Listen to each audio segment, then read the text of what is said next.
अच्छा, मैं आईवीएफ की तरफ लौटूँ, उससे पहले 2-3 और इम्पोर्टेंट और बड़े इंटरेस्टिंग क्वेश्चन है वो जानना चाहूँगा।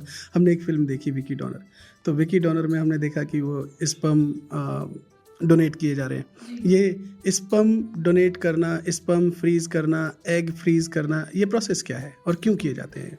राइट।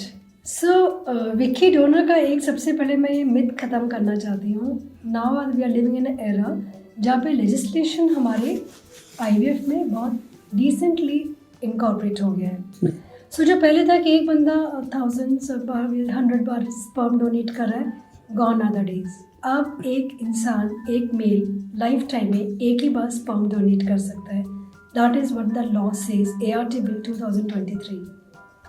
सो विकी डोनर की स्टोरी अब सिर्फ मूवीज़ के लिए रह गई है। I am sorry but definitely इसका इम्पैक्ट भी पड़ा है। उसका कई legal issues and social issues भी आ सकते हैं।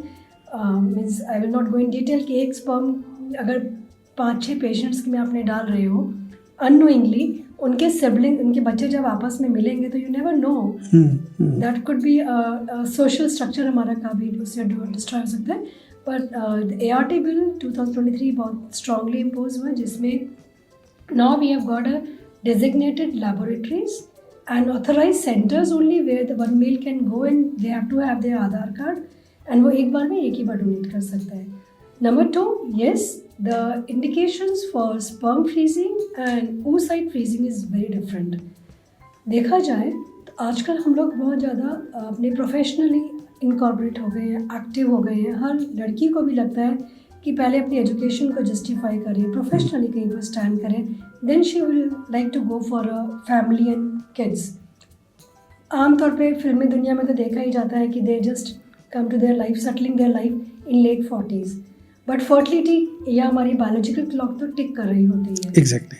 उसको कहीं ना कहीं हम लोगों ने एक पैरेलली हम लोगों ने एक बैलेंस करने का तरीका होता है जिसको सोशल एग फ्रीजिंग कहते हैं।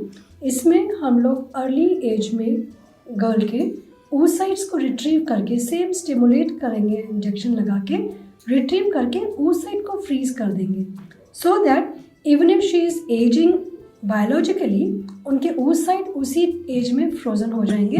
And whenever she wants to get fertility process done, उन्हीं अंडों को इस्तेमाल करके उनके करंट पार्टनर के साथ में एम्ब्रियोज बना के उनमें ट्रांसफ़र किया जा सकता है, ताकि जो complications and challenges of elderly pregnancies के होते हैं, जैसे कि oocyte की क्वालिटी कम हो जाती है, नंबर कम हो जाते हैं, chances of genetic malformed babies higher ट्यून पे रहते हैं, उन सब चीज़ों को हम लोग कहीं ना कहीं पर कंट्रोल कर सकते हैं।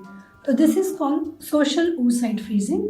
Same thing can go with males also, but males में अक्सर लोग इतना स्पर्म फ्रीजिंग नहीं कराते हैं। मोस्टली इंडिकेशंस जो अभी हमारे पास में आते हैं, they are the like biological और the medical reasons. Medical reasons में होता है कि अगर आप किसी को, आजकल कैंसर इज़ अ डिजीज़ जिसकी कोई एज निर्धारित नहीं है। Even in young ages we are getting patients suffering from cancers. So before we start chemotoxic agents, चाहे वो मेल हो चाहे फीमेल हो, हम लोग उनके गैमीट्स को रिट्रीव करके फ्रीज कर लेते हैं, ताकि अगर उनका कीमोथेरेपी या कोई ऐसा सर्जरी होना है जिससे कि फ्यूचर फर्टिलिटी डिक्लाइन हो सकती है, तो उनकी हम लोगों ने उसकी फर्टिलिटी पोटेंशियल को कहीं ना कहीं प्रिजर्व कर लिया। They can become their own genetically baby के अपने पेरेंट बन सकते हैं। एंड इनफैक्ट मेरे पास कुछ पेशेंट्स का मैंने IVF किया भी है जिनको कैंसर डायग्नोज हुआ and they were devastated. They came to me, got a counselling done, but thanks to this emerging science where cancer is no longer as a deadly disease. Cancer का भी पूर्णतः treatment मुमकिन है। So before going for the chemotherapy and cancer treatment, they have just saved their gametes to us. And then after finishing their treatment cycles and once they have been found fit, जब उनको medically fit पाया गया, उन्हीं के gametes से हम लोगों ने उनके एम्ब्रियो बना करके उनके अंदर ट्रांसफ़र किया। And many patients are coming to me now with their kids and वो उनकी गोदी में लाके देखते हैं कि मैम ये लीजिए आपका बच्चा। और it's a miracle, nothing less than miracle. It's such a satisfying thing कि हम लोग कैंसर सर्वाइवर्स को भी वो होप दे पा रहे हैं कि look at the positivity and the mindset that the couples get, कि हम ना सिर्फ कैंसर में विजयी हुए बल्कि अपने ही खुद के जेनेटिक बेबी के पेरेंट्स बने हैं, which is very elating and very emotional for us.